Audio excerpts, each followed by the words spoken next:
Hello and welcome to Start the Beat with Sykes. My name is Sykes and this is my podcast. Before we get started, I just wanted to take a quick moment to thank everyone who checked out the last episode. If you're one of those people, I hope you enjoyed the conversation and thanks so much for coming back. But for those of you out there who are new to the show, welcome. Feel free to make yourselves at home. And as always, there's beer and soda or kombucha or coffee in the fridge. Cheers, my friend. You got a drink over there? A water. Good enough. I am mad though because I just realized that I have some kombucha in the fridge that I do want. That sounds really good right now. It sounds inviting. Well, it's a little something to look forward to, right? Yeah. Lately, I've been sipping on my. I have to give a shout out because it's literally the best coffee that I've been drinking. Is that Code Orange Black Forge blend? Yeah. My God, it's so good. Yeah. I'm drinking that pretty much every morning. So shout outs to all of them. Shout outs to Black Forge. Shout outs to Code Orange. Shout outs to the whole squad. Pittsburgh strong. Yeah, man. Much appreciated. So let's just get into it. I'm sitting here today with my buddy, Adam Valen. Make some noise for the internet. I've known Adam for several years at this point, from playing in bands to working in the local music scene, promoting, helping put together events. You're a busy boy. You do a lot of stuff. Thanks, man. Yeah, try to stay busy. Yeah, I mean, especially in the time that we're in right now, I can't even imagine what it's been like for you and your coworkers and everything and how you're trying to keep things flowing, which is part of the reason why we're talking today.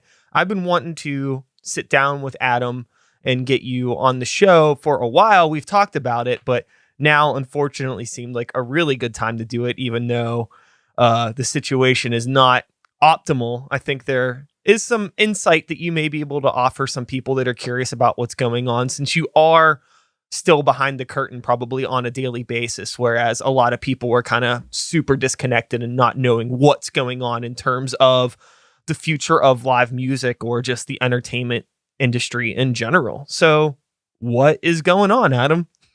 Man, that's a heavy loaded question. And I don't think as much as I wish there was a real answer for it, it's still just like an is with, a ton of other industries. It's just such an evolving process that, it's at this point, it's a global health crisis and just something that we continue to stay involved and stay in tune with every single day. Everything, it changes daily. So, we're just trying to do our due diligence and just finding an optimal time for when it's safe for people to come back, essentially. I mean, part of it is just, trying to figure out whenever we get whatever we don't even know what the new normal is for shows at this point yet. And, that's a discussion that we try to have. But in the meantime, just trying to focus on, our programming for Q3 and Q4 and trying to, push shows back. It's, it kind of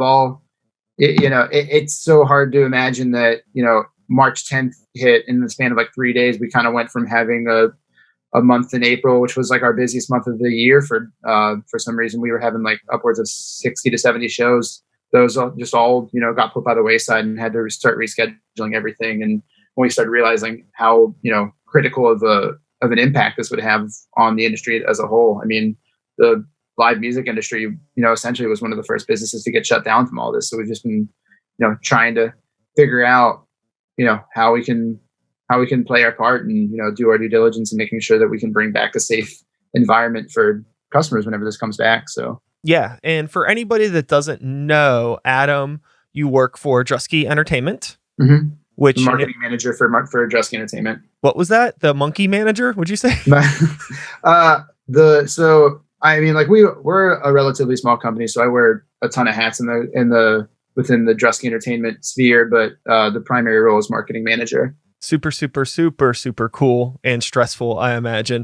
Anytime I get emails from you that are just kind of like the general, like, hey, we need local bands for these shows, and I open it up and there's like 24 fucking slots. I'm like, oh my God, they're probably pulling their goddamn hair out over there. It's fun, man. I mean, we want to give people opportunities to play shows, and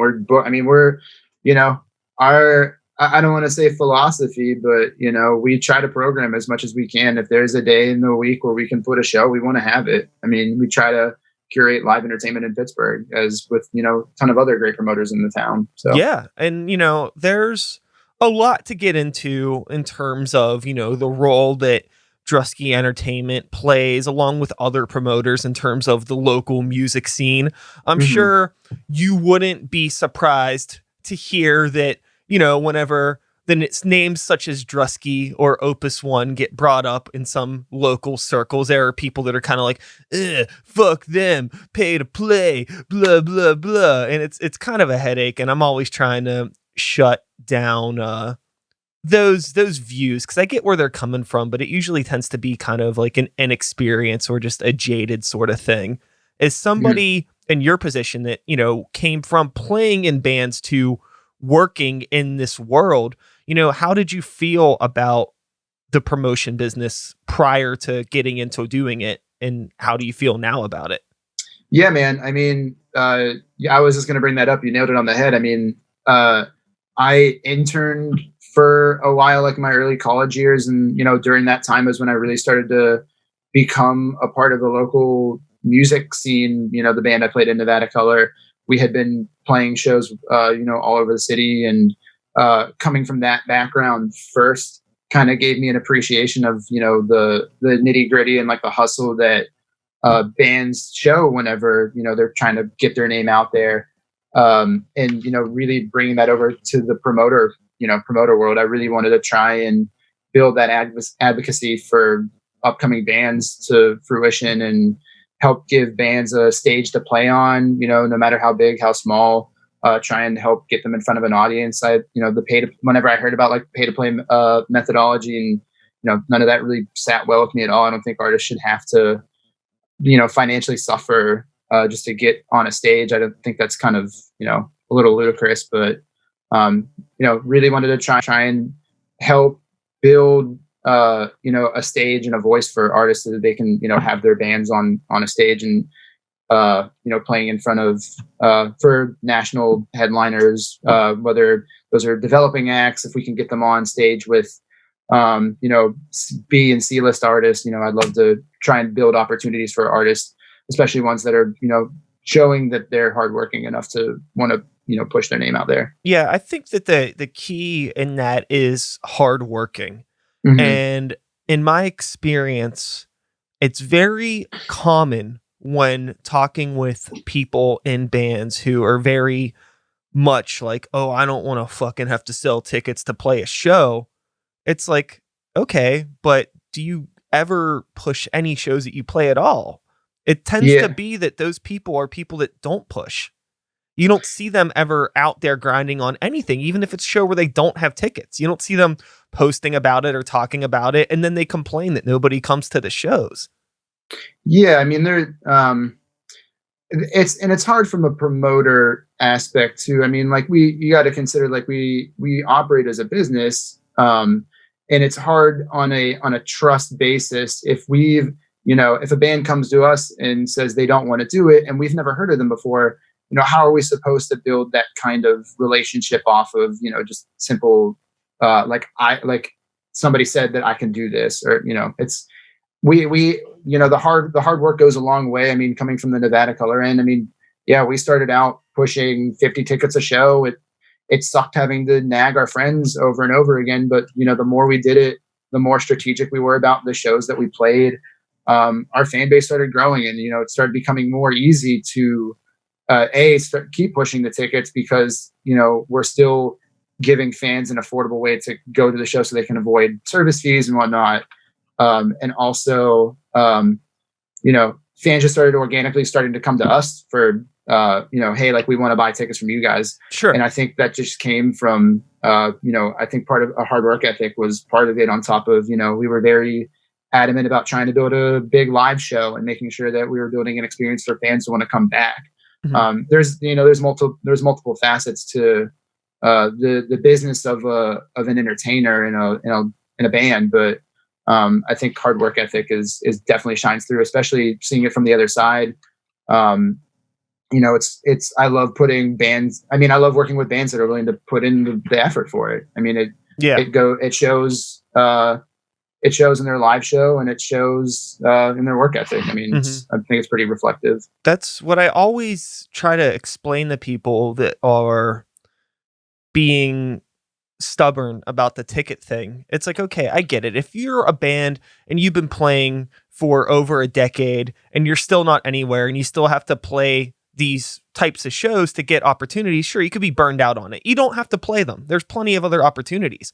But I think it's an excellent opportunity for a new band, a band that's developing, to learn that work ethic, to learn, put some responsibility on their shoulders and have to get out there and actually push their shows, push what they're doing to other people, to strangers. And it like the skills that you learn from having to hustle tickets really goes a long way. Cause then once you have an album out, it's like, okay, well now I have a whole group of people that I can talk to that have gotten tickets for me and things. Like, you build a network. And I was going to say, man, I mean, like, I went to school for sports arts and entertainment management, and at Point Park University had a ton of good classes. But honestly, like, the biggest takeaway with a business degree is, how invaluable building that network and networking is, because that's what's going to help, help get you on the road. That's what's going to help build connections in other markets, even within your own market. I can't tell you how many times, like, we've tried to hop on shows where, even if it was just, we want to try and build connections with the bands that we're playing with, because who knows, like, either one day they can return the favor down the road, whether that's playing if we're trying to go through their city, play in their market, or even just going on the road with them. I mean, we were very adamant about trying to just network with other bands and, trying to build this network and friendship with other bands. I mean, I think that's so important, and again, just super invaluable.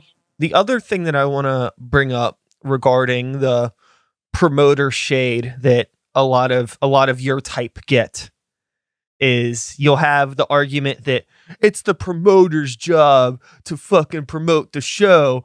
We're the band. I don't know if you want to comment on that. I mean, in a sense, yeah. I mean, I think part of the initiative that I've been trying to take, I mean, in a sense, yeah, like, it is our job to promote the show. That's self-explanatory. And we want to be able to help push, all the artists that are in the show involved as much as we possibly can. I mean, ultimately, at the end of the day, we want to try and get butts and seats and help fill rooms, because that is great for the venue, great for the artist, great for everybody. And B, that helps keep fans coming back. And it helps build that experience. But I mean, yeah, I think that it goes both ways in that sense too. Building that artist to promoter relationship, I think, is very important. Because again, like, I don't like to consider us as gatekeepers at all. We want to be considered more like allies, but, just helping open the door. Well, I'd say that, but just trying to help build opportunities for other artists down the road. I think it goes both ways, having a good relationship there. Yeah. So. I mean, the unfortunate reality is that you can't help everyone.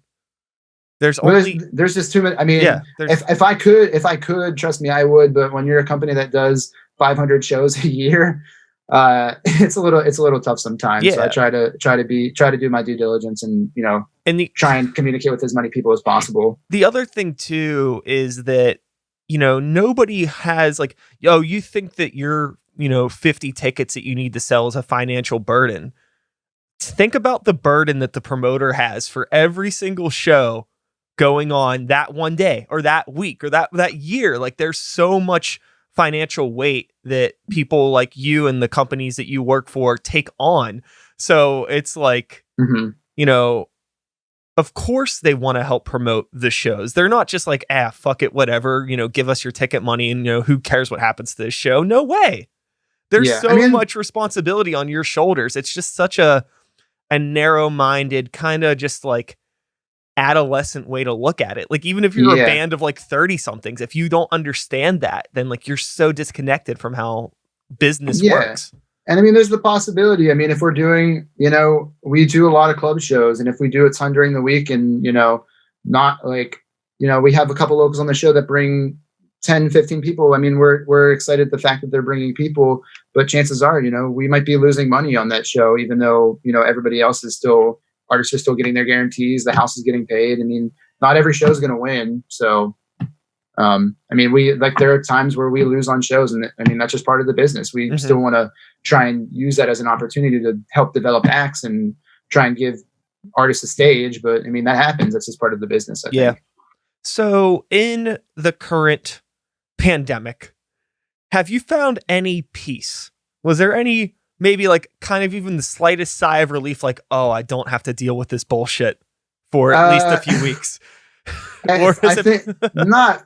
I wish there was. I mean, it's just such a like we're all in uncharted waters, so that level of uncertainty is just so, it's so unmeasurable, and there's no way to quantify it, qualify it, however you put it. Like it's just so that level of uncertainty because we're all essentially just playing the waiting game at this point.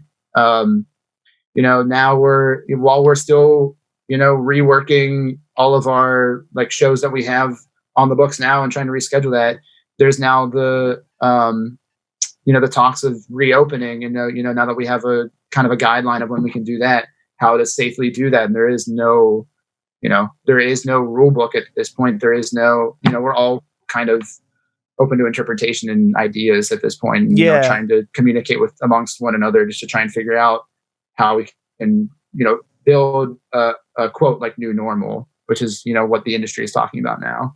Absolutely. So I know that you had mentioned to me that in this current crisis, you are setting up something. Are you talking about NIVA? Yeah. By chance? Okay. So NIVA, which stands for National Independent Venue Association, that's not something that we started. Okay.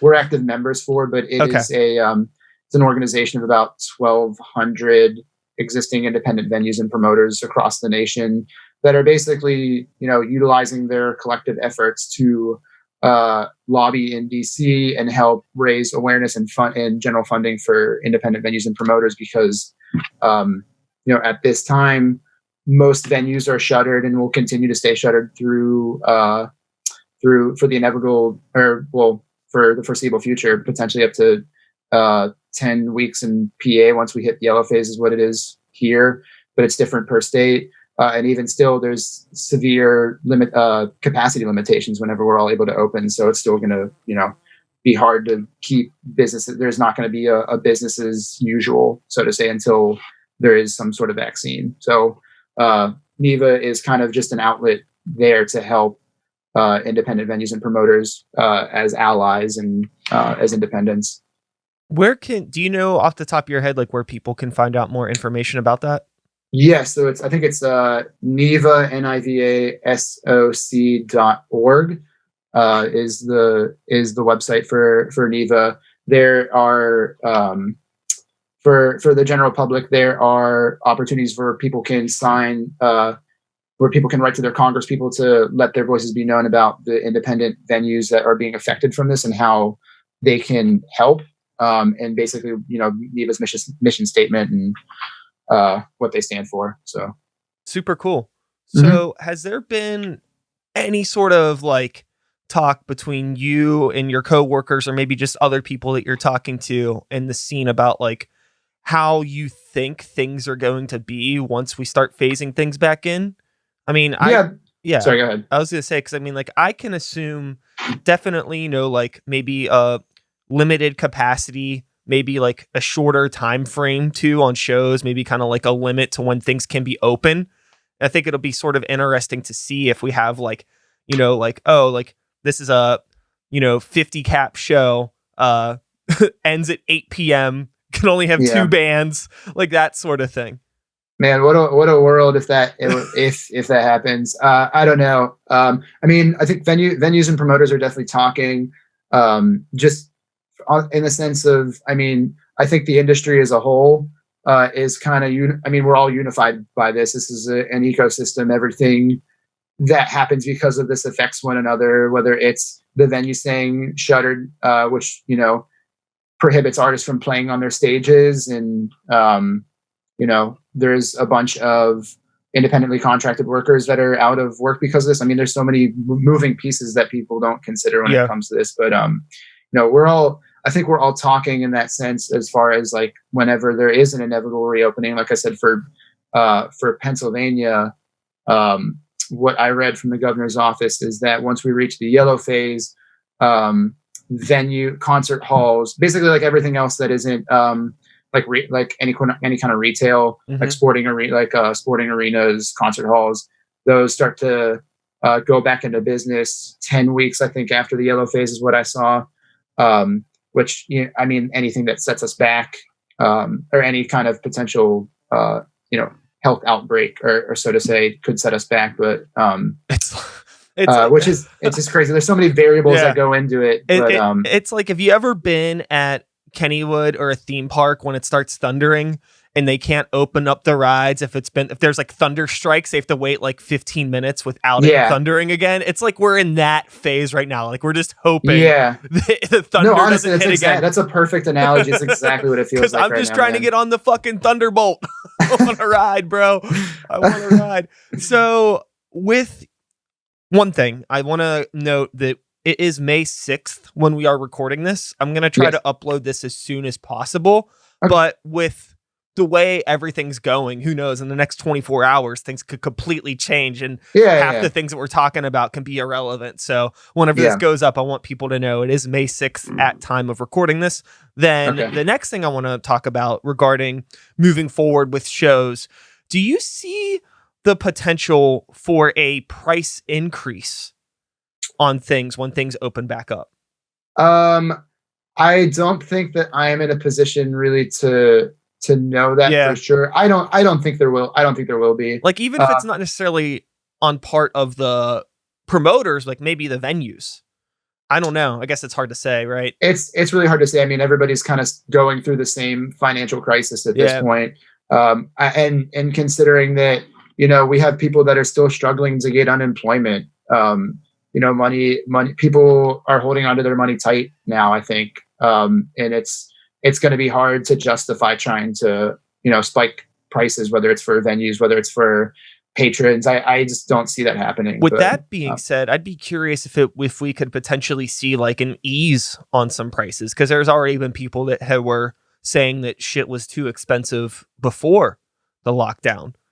Yeah, it's a possibility. I mean, I know that there are other cities that are working in tandem to work on things like tax breaks on, not tax breaks, sorry, but like reductions on like the city entertainment tax, and working on things to ease for patrons coming to shows. But I'm not too entirely sure right now. But I think things will go back. I think things will go back to somewhat of a normalcy as it was before. But I don't, like I said, I don't foresee things, really spiking in price. Mm-hmm. And the other thing that I'm curious about, given the potential of, bigger venues like a Stage AE or a Roxy getting their capacity cut, like maybe even to like a quarter of what it should be, the potential for maybe artists to be doing more multiple date events, or maybe like multiple shows in a night, like what that could become maybe a thing that we see temporarily. Yeah, that's been theorized, and I think has been that's been talked about a little bit. And I think right now, just so what is it? It's for PA. Actually, I was just reading earlier today. It's 20% capacity. Wow. What PA, yeah. So less than a quarter. So which honestly, like for any venue, is just seems completely financially unfeasible. But to make it, I mean, worthwhile. To be fair, Adam. To be fair, how many shows hit even 50% capacity? I'm not trying to be funny. Yeah. I'm just saying, honestly, like, what is the average? Like, it sounds crazy when you go from 100 to 20, but you think about the average shows, maybe 50, 60% if you're lucky. Yeah. I mean, I think 2019 or 2020, sorry, was shaping up to be a great year for the industry. I mean, I think we hit like all-time high records, or not all time, but in like the last decade or so, we were shaping up for to forecast good numbers across the board everywhere. And now that just completely came to a halt. I mean, it's actually funny because I was reading again like yesterday and this morning. I don't know if you saw it, there was a venue in Arkansas that's officially like decided to go up with an event.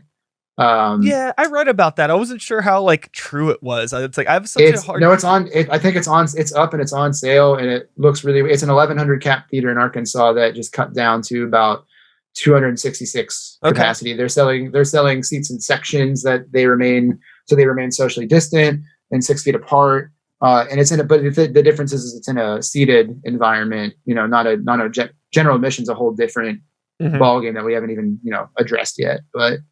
Um, but yeah, like that's an event that they already started putting up on sale, and have issued guidelines for how they're looking to keep the venue sanitized, no more than like 10 people in the bathroom at a time.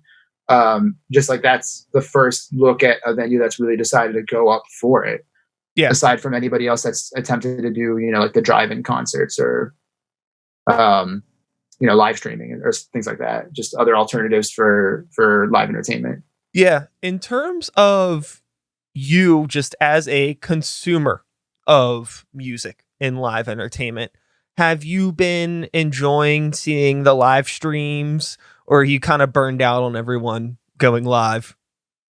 No, I love it, man. I mean, I want more of it. I mean, like if you told me a month ago that I wouldn't be seeing shows for the next 2 to 3 months, Yeah. I'd be going to a hell of a lot more. I mean, this is great. I want to keep seeing more of it.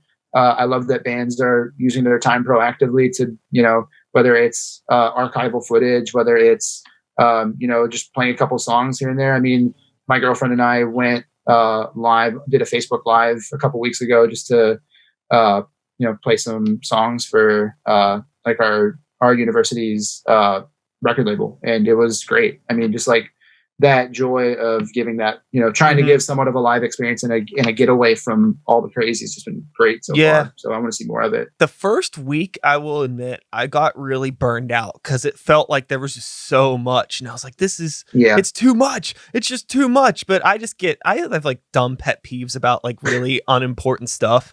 But now it's balanced out and I'm kind of stoked on it because I've seen a few bands that I know that are like, they're not bands anymore. They've done like hmm reunion shows through like hmm live stream videos. And I even got asked to play a live set via live stream, and I went like balls to the walls. I set up all my lights and did like the whole thing.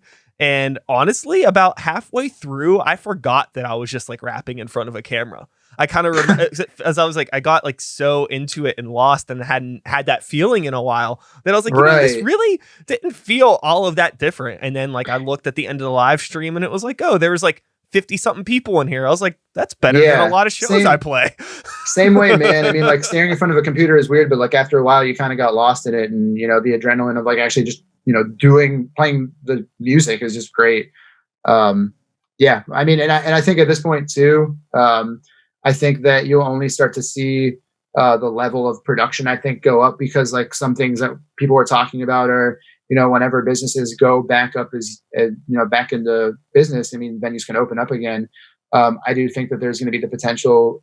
One of the big things that honestly I'm so happy how, big of a scope it reached, but the Code Orange release show, when that Yeah. happened, as much as I wanted to see that live, them with the great team that they had to be able to, convert that to an online stream, and the quality that presented really opened the door for other artists. And I think that, things like that could start to pave the way for coming back into, or for starting to transition back into the live entertainment world. I think, high level production streams being Mhm. run by like a skeleton crew in a venue. Yeah. That's part of the discussion that, people are talking about is within the live streaming world. It's, as somebody that, I love live music in person. I'm an old Yeah. soul, I suppose. And but with that being said, it's impossible to neglect the amount of reach that something like that Code Orange stream had. Like, hmm there was like what, like 17K people in there when it was Yeah. happening, or it was like a ton of people Yeah, because I man, was it's watching it crazy. and I was like, there's no fucking way that there would have been that many people in the Roxy. And there's not like, obviously it's so cool to know that like even under the worst case scenario, they were able to get that out to that many people. And yeah, it made a huge impact. People were like, hmm whoa, like we can do this. And there's a fucking ton of people watching this. They have a link to their merch store there. I bought a fucking shirt, you know? It's just like, it's like all of the benefits minus just like being there face to face. Yeah. You could still have. I don't want it to be a permanent replacement by any Yeah. means, but And I think that was like, I had the same mentality too. Like, this is in no way, shape, or form. I don't think the future of live music. I think that it's a good I think it's a good temporary solution to keep people engaged and to give them that thirst for, you know, live entertainment. I mean, it's a good thing and a bad thing, but I mean, the thing that I'm thinking about is, you know, with that demand coming back, I think people were very hungry to want to come back to, you know, live events, but yeah, it's then how do we, you know, do it in a safe manner? When is it safe to do so? So that's been the big, you know, because people by nature, you know, in the moment of a live event, like they don't care about their surroundings other than like what's on stage. So trying to figure out how to keep that mentality, but still keep people safe whenever, you know, we're able to get back into business. That's, you know, with the general admission mindset, like that's just what we've been trying to, I guess, figure out. How do you do that? I was watching a baby metal live stream on YouTube. I think it was an old show that they had played, but they were like just airing it as like a stay home with music thing on YouTube. And the way that they had the seating in the venue really made me think about the potential for how seating could be moving forward. Just because the way everything was blocked off, I think they had it blocked off the way that they did because they were filming. So they had, you know, spaces cut out for cameras to kind of go through in specific routes. But just like when they had a shot, like an aerial shot where you could see the whole stadium and the stage and the way all of the seats were laid out, it made sense. They were just like these little chunks, like blocks of people, and everybody was kind of spaced out. The show, I believe it was in Japan, and I think they've already been kind of a lot more mindful about the way that they group people together in Japanese live events anyways. I think they've been doing that for a long time with the way they handle the seating. Was it with the field where the seating was that, do you know if that was originally supposed to be for like a standing room only and they converted it into a seated atmosphere, I guess, or a seated configuration? Well, it was definitely converted, especially because like they had like a special stage, like, you know, some circular stage in the middle of the arena that fucking rotates 360 degrees, and they had like the seats placed around it on the floor plus all of the other seats in the stadium. But the way the floor seating was, it was just like in these very specific grids, and all the grids were spaced out like a lot further apart. Like it just felt like they could fit a lot more people on that floor if they wanted to. But then I was like, well, probably because they're filming this, they have a lot of space open for the cameras and crew to get through. And then also it is Japan, so I think they're already kind of like a lot more distant with having the space and the people. I mean, they've been doing the face mask for sickness thing forever. You know, if somebody's sick, they just wear a face mask. It's a normal thing over there. Yeah. And I mean, that begs the question. I mean, again, like there are no guidelines to this point. I mean, I think inevitably, like what a lot of people are waiting for is guidance from the state. It's probably going to come from the state as far as, you know, what guidance is going to be for venues, and is the new, like, I don't know how it's going to happen. I don't see it happening, but like people wearing face masks to venues, you know, how do you enforce that? I mean, people buy alcohol at the bar, you know, they have to drink it. Yeah. That was a thing that I was curious about, is like what alcohol that the bar is going to be like in terms of like what it is getting served in, and like how people are handling like exchanges of money and things like that. Are you going to see like a no cash sort of thing come into play? That's another discussion too. I think a lot of venues are starting, like, I think a lot of venues were starting to transition into like touchless POS systems already. I think this is going to be a catalyst to, you know, push that forward, because I don't, you know, discussion and I kind of agree is that, you know, cash is going to be a thing of the past potentially. Yeah. At least until there's some sort of vaccine, like transfer of cash just doesn't seem, you know, like a safe procedure at this point. So, you know, touchless POS systems. I saw that, I don't know specifically for the bar, but I think the show I mentioned in Arkansas, like they're doing like pre-filled containers, I think, so that people can just kind of grab and go. I don't know how the POS is going to work, but yeah, the bar's a totally different, part of the industry Mhm. that, we're still trying to figure out. I think in general, I wouldn't be surprised if I saw society moving forward with a lot of like virtual wallets, kind of like a QR Hmm. code, sort of like ATM card thing, kind of Hmm. how a lot of ticketing companies have been doing now. Why couldn't they do something similar for mobile banking? I'm pretty sure some mobile banking probably already does things like that.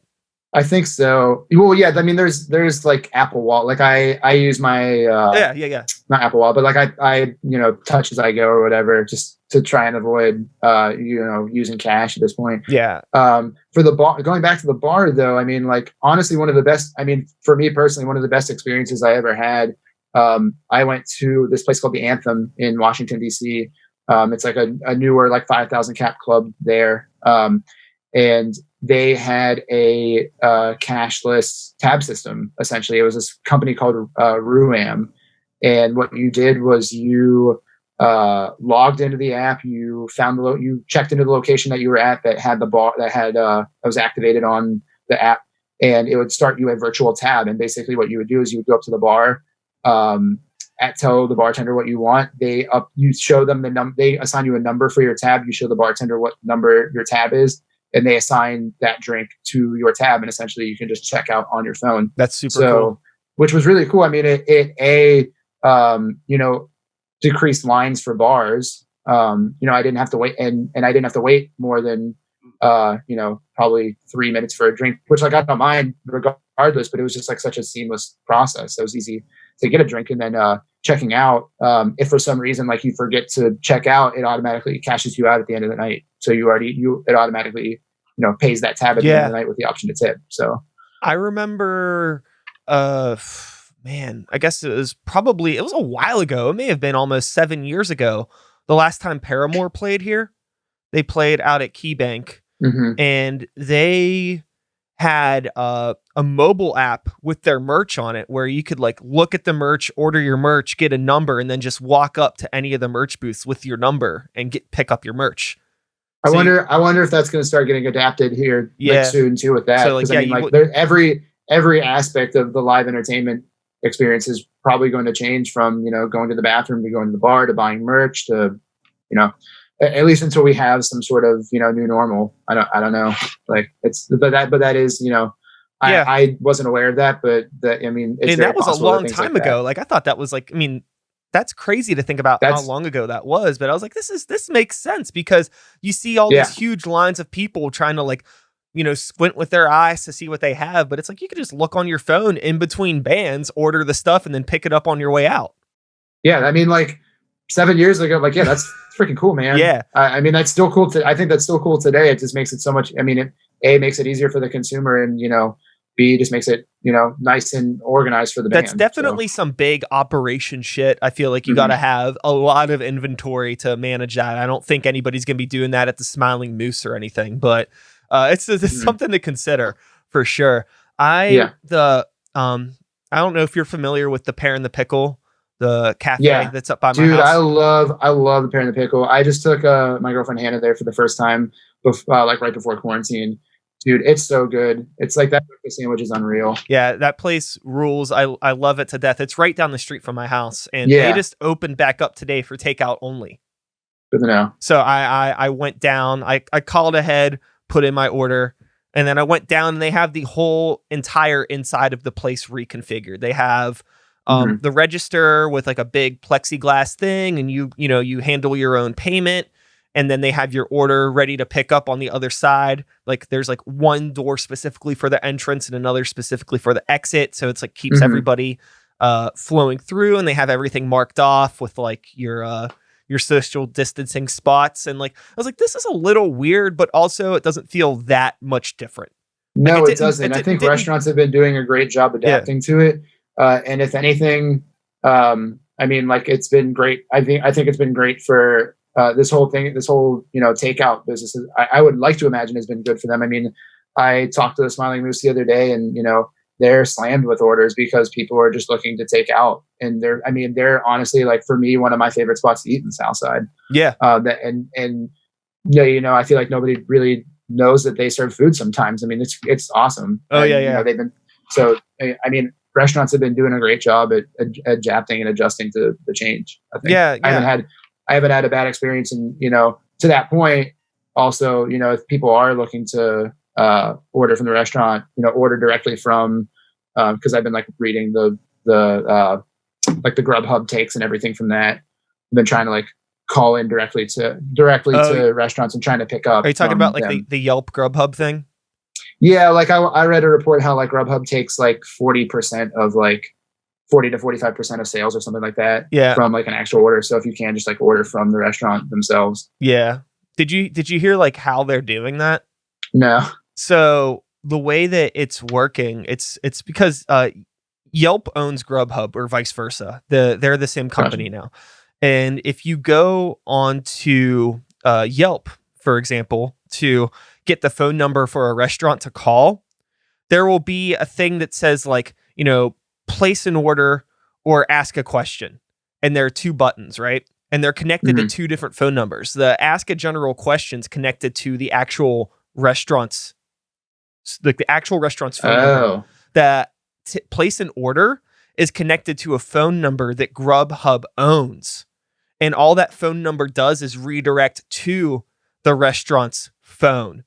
So they're using that redirect as their like ordering fee. Right. Like this is us doing our service for the restaurant. But like, so like, it's like, okay, that's kind of shady, but I guess I also understand from GrubHub's perspective, if a restaurant is utilizing your service, you want to charge some sort of a commission, but that seems like kind of a shady way to do it. Yeah. If you're able to go to if you're able and willing to go to the restaurant, just buy from the restaurant. It's just, supports them quicker and easier.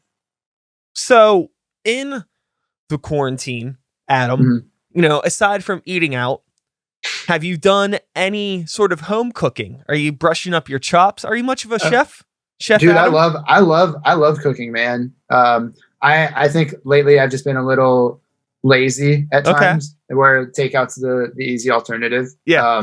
And also that it has kind of given me a chance to like try places that I haven't yet. I still have like a couple places on my list that I want to try, but because also I think restaurants are like becoming very creative with what they're doing. Like all the pizza places that are doing like their take home kits. Yeah, it's super cool. So, which I think is awesome. That's really really genius in my opinion. But yeah, I mean I love to cook when I can.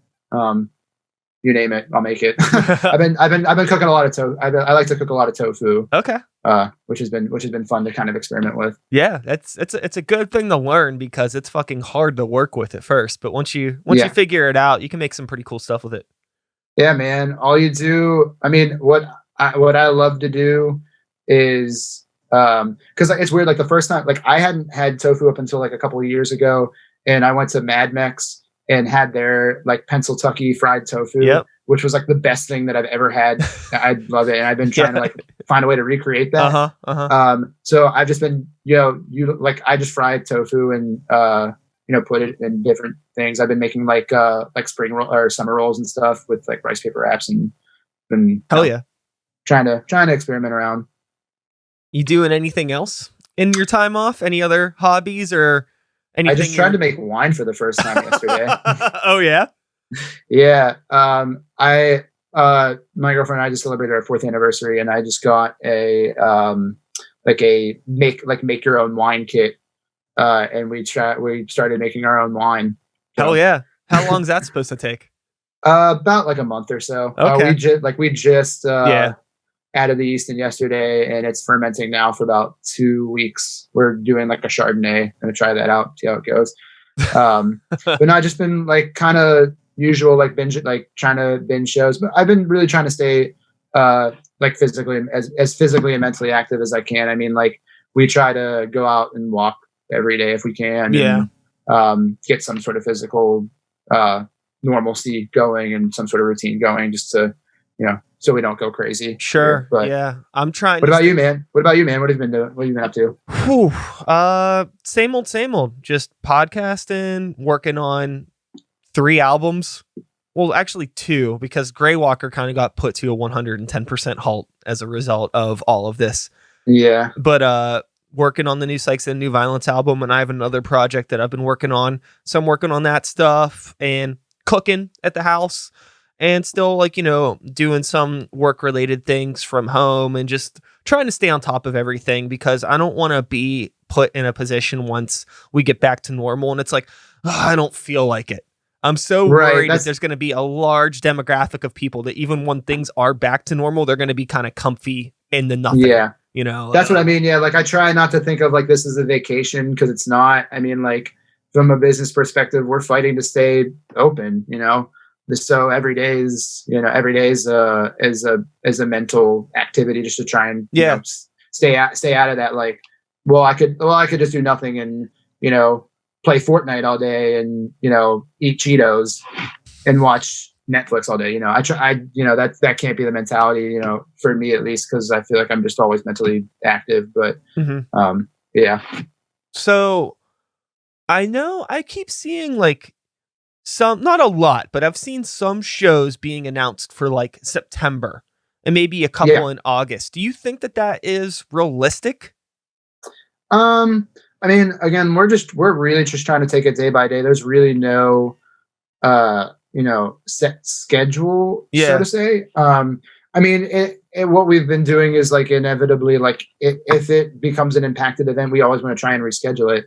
I mean, a lot of agents want to try and, push it up as a test to see how it does. And, some come to a complete halt. Some, if we push them down, like if we have them further down the road, they've been selling. Some have been selling, some have not. But there's really no guideline for it again at this point. Like we're kind of just taking it day by day, and if we have to reschedule it, we'll address that at that time. But I have this feeling that I think September is realistic.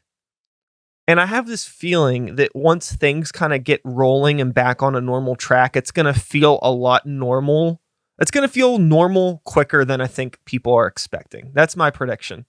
Yeah. So I think we're already kind of getting used to all of these changes slowly. Yeah.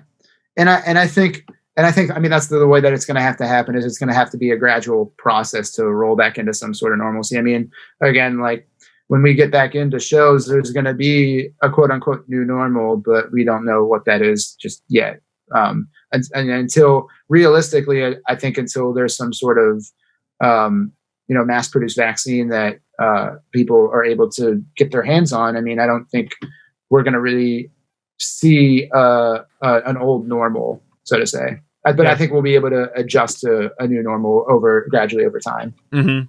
Because I think people are still, at least in the live entertainment scope, like people I think are hungry to go back to shows. Yeah, it's interesting. The live entertainment was the first thing to go, and it's going to be like one of the last things to return. Yeah, it's really really and it's kind of annoying to think about just from it's like, okay, I understand how silly this sounds, so I don't want anybody to take this the wrong way. But I feel like if I could be in Giant Eagle with a couple hundred people, I should be able to be in a venue with like 20. But I get it. The venue's not essential. Like I totally get it. But it's funny because you go to the grocery store and it's like packed. Even if they have like their limits on the people that can go in there, it's like I'm in a fucking aisle with like 15 other people all looking at rice. Yeah. And it's like, what is the difference? Yeah, and I thought that too. And again, there's just so many factors that, I mean, the types of businesses are just so different in their nature. I mean, like, shows, people are touching one another. They're sweating, they're dancing, they're moshing, they're doing whatever, they're drinking. There's just so much contact in that world. I feel like, I mean, I think there's a lot of contact in other businesses, but like in the entertainment business specifically, there's a lot of contact when it comes to, loading the bands in, to exchange of tickets, to exchange of alcohol. There's just so much contact in that world. A thing that realistically sucks though, is because a lot of the people that are going to be making the decisions about when these things can reopen are people that don't go to these events or maybe have an misunderstanding of what it is. Because like you think of a show and you tell people about a rock and roll show Most people that don't go to rock and roll shows think that it's like fucking Motley Crue 1982, like balls to the walls packed, but no, it's really not. Or a lot of people think that like every venue is like a nightclub, and sure, nightclubs are nightclubs, but I feel like there is a bit of a difference because like you take a place like Foxtail on a weekend night where like, yeah, there's definitely some physical things going on there. Yeah. But like, I've never touched a motherfucker at the Smiling Moose in my life, you know? Yeah. But like that difference isn't going, the nuance isn't going to fucking matter anymore. And everything's going to be judged regardless if it's a show at the Roxy Inn with a couple thousand people versus a show at Club Cafe with 20. Like they're going to be held to the same standard. And it's like, really, really, I get it, but it sucks. And the people that are inevitably going to be, and that's why it's important that, we have organizations like NIVA that are lobbying to Congress that are encouraging us to reach out to our local Congress people and having our audiences do the same to try and help save the venue. The discrepancy within the live entertainment industry is just, shows are, it's seemingly like, larger, like 2,500 to 5,000 cap plus events that happen potentially seasonally. I feel like I think locally people have a good understanding within our city council. But the people that are inevitably going to be making, guidelines for us are ones that, need to know the difference between a club and a theater and, a lot of them need like an industry 101 as far as, who does what this is what a town buyer is. This is what a promoter is. This is what the club owner does. This is what the production manager does, all different sorts of facets of the industry that, I know other local governments are, starting to get crash courses on how the industry works, because again, like it's, sometimes there are preconceived notions that, we all are essentially the same, but, we all operate differently, very differently. Totally. So with all that being said, I want to wrap this thing up. We hit an hour. I think that's plenty good, plenty useful information. And it was good talking with you, man. It seems like you're healthy and well. I appreciate you making time. Likewise, man. I mean, I really hope you're doing well. I want everybody to stay safe, and, we'll get back to music will always be there when we get back. It's just, we got to be patient. So totally. I couldn't agree more. And I'm going to do an outro and then I'm going to let you go. And that is all, folks. Thanks so much for listening. One more time, Adam Valen. Thanks for being here. I'll be back again in a couple days with another episode. Same time, same place, same channel. You know the drill. My name is Sykes. Start the beat. 2020. Woo, woo. Thanks for listening. And we're done. Peace, my dude. Peace, dude. Good talking to you. Good talking to you, too. I'm just going to end the meeting, and we're gone. Goodbye.